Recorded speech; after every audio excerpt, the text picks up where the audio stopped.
বকশীগঞ্জে Dhanoa Kamalpur union বিএনপির ইফতার ও দোয়া মাহফিল অনুষ্ঠিত হয়েছে। 23 মার্চ রবিবার বিকাল 5টায় নেতাকর্মীদের উপস্থিতিতে ধানুয়া কামালপুর কোঅপারেটিভ উচ্চ বিদ্যালয়ের মাঠ প্রাঙ্গণে বাংলাদেশ জাতীয়তাবাদী দল বিএনপি ধানুয়া কামালপুর ইউনিয়ন শাখার উদ্যোগে ইফতার ও দোয়া মাহফিল অনুষ্ঠিত হয়।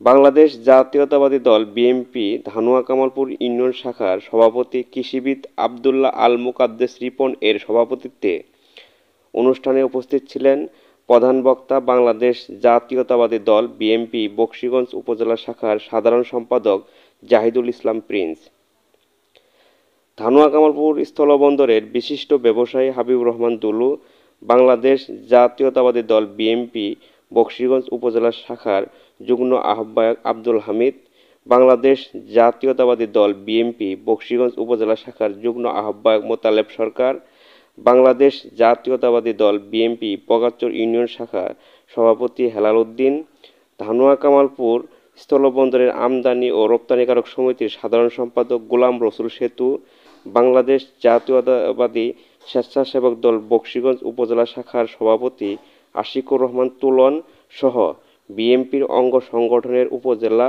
ও ইউনিয়ন পর্যায়ের বিভিন্ন নেতাকর্মীরা উপস্থিত ছিলেন।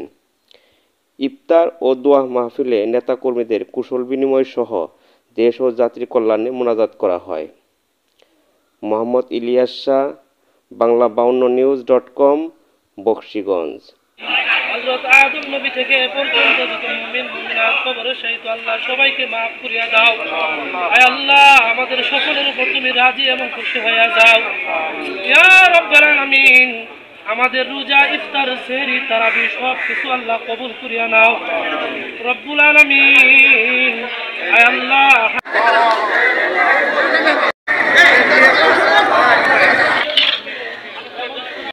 আয় আল্লাহ, ইমান ঠিক আছে রব্বুল আলামিন।